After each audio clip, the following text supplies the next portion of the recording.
fortalecimiento.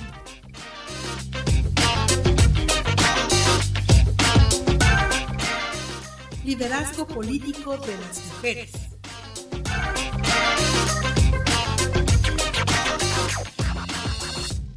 Comunicación política 2.0.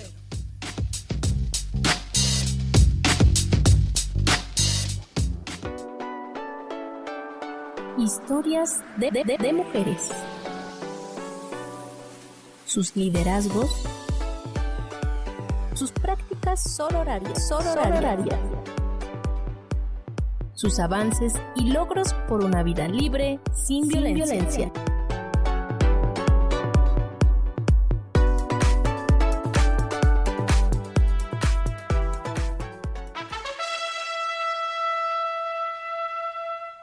¡Viva la revolución! Los hombres no hicieron solos la revolución mexicana. Visibilicemos a las mujeres revolucionarias. ¡Que viva la revolución!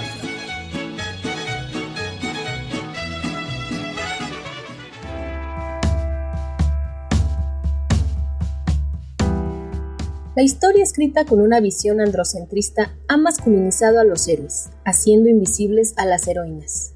Cuando buscamos los antecedentes de la Revolución Mexicana en los libros de texto, encontramos como sus causas fundamentales la situación de pobreza en el campo y la violencia política del dictador Porfirio Díaz, pero poco o nada sobre la situación de la mujer y su participación destacada en la gesta revolucionaria.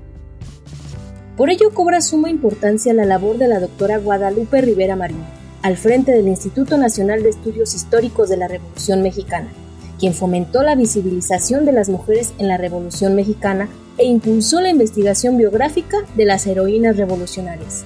La destacada historiadora, escritora, líder política y defensora de los derechos de la mujer influyó para que contáramos con una visión feminista de la gesta revolucionaria en el acervo bibliográfico sobre la Revolución Mexicana, o como ella dice, de un ejemplo sintetizado de la participación de la mujer en la Revolución Mexicana a través del libro Las mujeres en la Revolución Mexicana, obra producida por el Instituto Nacional de Estudios Históricos de la Revolución Mexicana y el Instituto de Investigaciones Legislativas de la Cámara de Diputados.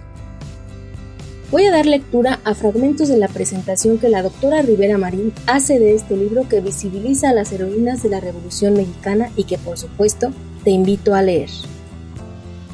2000 mujeres llenan espacios con sus biografías en las páginas del Diccionario Histórico y Biográfico de la Revolución Mexicana, publicado por el Instituto Nacional de Estudios Históricos de la Revolución, donde se recopilan los acontecimientos y luchas de la gesta revolucionaria iniciada en 1910 y de quienes en ella fueron protagonistas.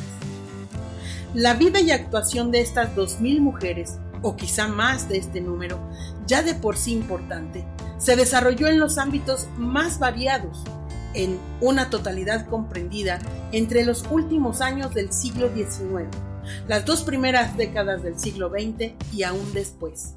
En el caso de los sobrevivientes que continuaron luchando por la causa en los terrenos ideológico, educativo, político y cultural.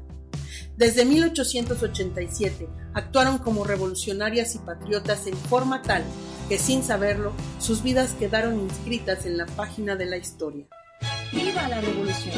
Los hombres no hicieron solos la revolución mexicana. Visibilicemos a las mujeres revolucionarias. ¡Que viva la revolución!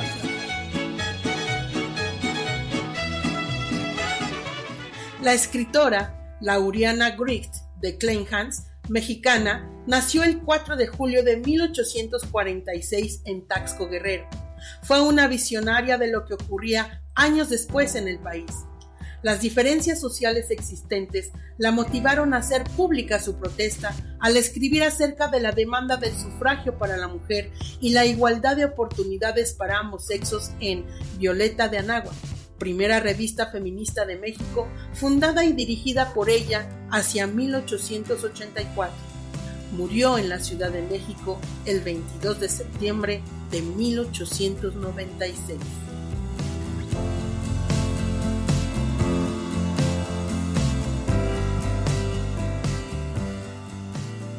Lo repetimos, solo hallándose la mujer a la misma altura que el hombre en conocimientos podrá levantar su voz, hasta hoy desautorizada, diciendo: Te reclamo mi reivindicación social y civil. Te reclamo mis derechos naturales para poder cuidar de mí misma y de mis principales deberes, que son los de la familia, de cuya educación, dirigida por mí, depende la sólida cultura de las generaciones futuras. Conozco el lugar que debo ocupar. Yo no soy esclava, sino la conductora de la humanidad. En suma, como padre, tienes que darme la misma educación que a mis hermanos. Como esposo, la igualdad de poderes que en todos sentidos me corresponden. Las que abrigamos en el alma el santo afán del engrandecimiento patrio y atesoramos en el corazón el inefable amor de una hija, no podemos renunciar a la grata esperanza de ver brillar en la frente de México esta nueva conquista de la libertad, y en la frente de nuestras descendientes esta nueva conquista del progreso llevada a cabo por la emancipación de la mujer. Laureana Wright González de Kleinhans, La emancipación de la mujer por medio del estudio. Ciudad de México, 1981. ¡Viva la revolución! Los hombres no hicieron solos la revolución mexicana. Visibilicemos a las mujeres revolucionarias. ¡Que viva la revolución!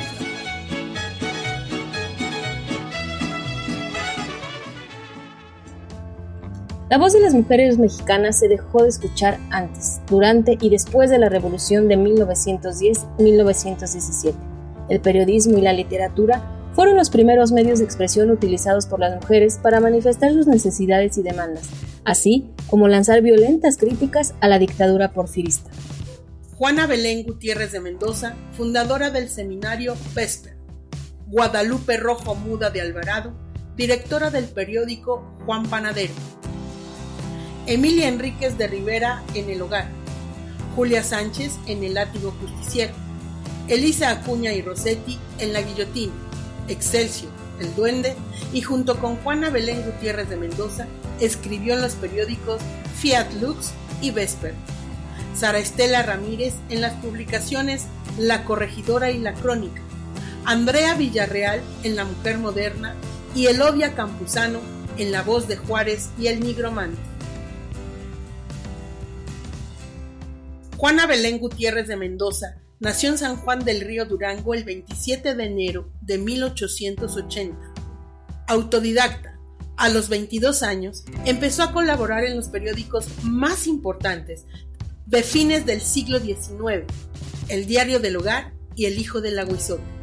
A causa de un reportaje acerca de las condiciones laborales en el Mineral de la Esmeralda, Chihuahua, fue encarcelada en Minas Nuevas, población de ese mismo estado, en 1897.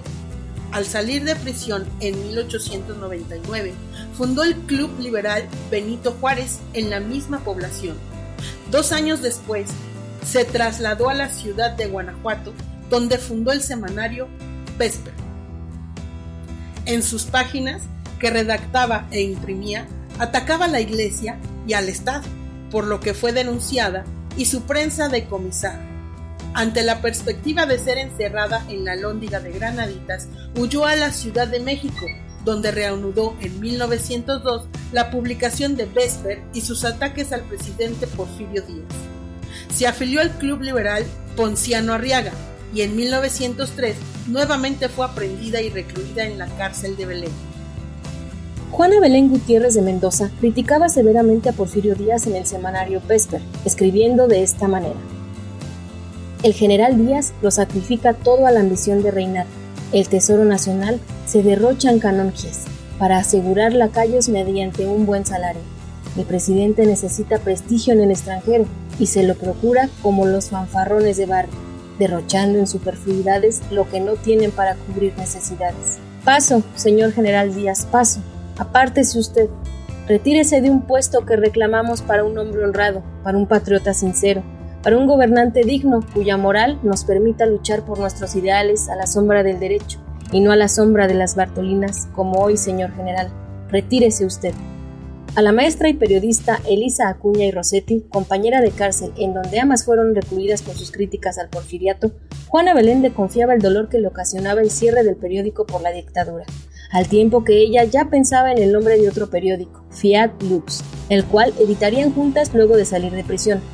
Me cerraron Vesper, Elisita. Eso duele más que 1000 patadas, que empujones o insultos o esta celda incluso. Terca soy como poeta y espero que tú me ayudes, porque mira que presiento que tus ojos son los hacedores y debemos convocar esa magia. Hágase la luz. Fiat lux. Sí, luz en la oscuridad, con las miradas. Al salir libre de la cárcel de Belén, es desterrada a Laredo, Texas, donde se reunió con el grupo que formaban Ricardo y Enrique Flores Magón, Santiago de la Hoz, Juan Saravia, Elisa Acuña y Rossetti y Sara Estela Ramírez. Más tarde se regresa a Laredo, donde reanudó la publicación de Peste. En 1905 volvió a la Ciudad de México, donde continuó publicando el semanario y organizó una agrupación de trabajadores llamada Socialismo Mexicano, cuyo órgano de difusión Anáhuac también publicó. Como una de las pioneras del feminismo mexicano, fue una de las primeras voces que exigió al gobierno de Francisco I. Madero el voto de las mujeres y reivindicaciones laborales para las trabajadoras. Además, gestó la creación del Club Político Femenil Amigas del Pueblo. En 1909, donde participan Dolores Arana, Manuela y Delfina Peláez, Manuela Gutiérrez, Dolores Jiménez y Muro, María Trejo, Rosa de Marciel, Laura Mendoza, Dolores Medina y Jacoba González. Luego de un fallido intento de rebelión patrocinado por el Círculo Ponciano Arriaga, termina encarcelada durante 3 años en las prisiones de San Juan de Ulúa, junto con Dolores Jiménez, María Dolores Malváez y Elisa Acuña. Participó activamente de la Revolución Mexicana, mientras que fue parte del grupo que elaboró el Plan de Ayala en 1911 y es encarcelada al declararse partidaria de Emiliano Zapata, quien al ser liberada la nombra coronela, encargándose de organizar el regimiento Victoria. En 1914 dirigió en Chilpancingo, estado de Guerrero, el periódico La Reforma. Es detenida por 10 meses por ser zapatista en 1916 por el gobierno de Carranza. En 1919 funda El Desmonte, dedicado a la vida política y sindical. En 1921 funda una colonia agrícola experimental en el estado de Morelos y en 1922 publicó Alto.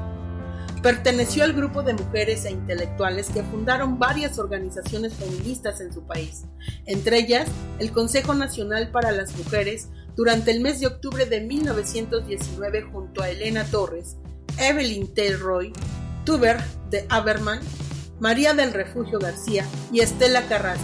Ocupó la presidencia en esa organización.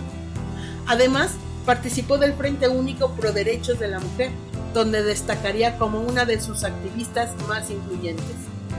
Ocupó diversos cargos públicos, fue directora del Hospital de la Ciudad de Zacatecas e inspectora de escuelas federales. Murió en la Ciudad de México el 13 de julio de 1942. ¡Viva la revolución! Los hombres no hicieron solos la Revolución Mexicana. Visibilicemos a las mujeres revolucionarias. ¡Que viva la revolución!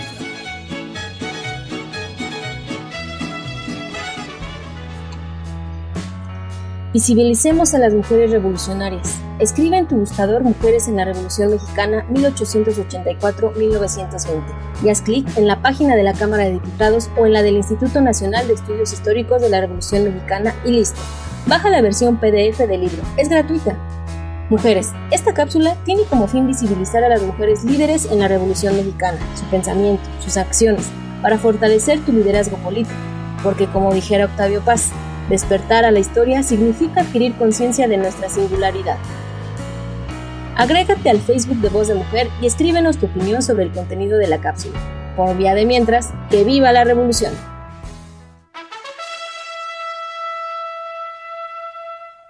¡Viva la revolución! Los hombres no hicieron solos la Revolución Mexicana. Visibilicemos a las mujeres revolucionarias. ¡Que viva la revolución!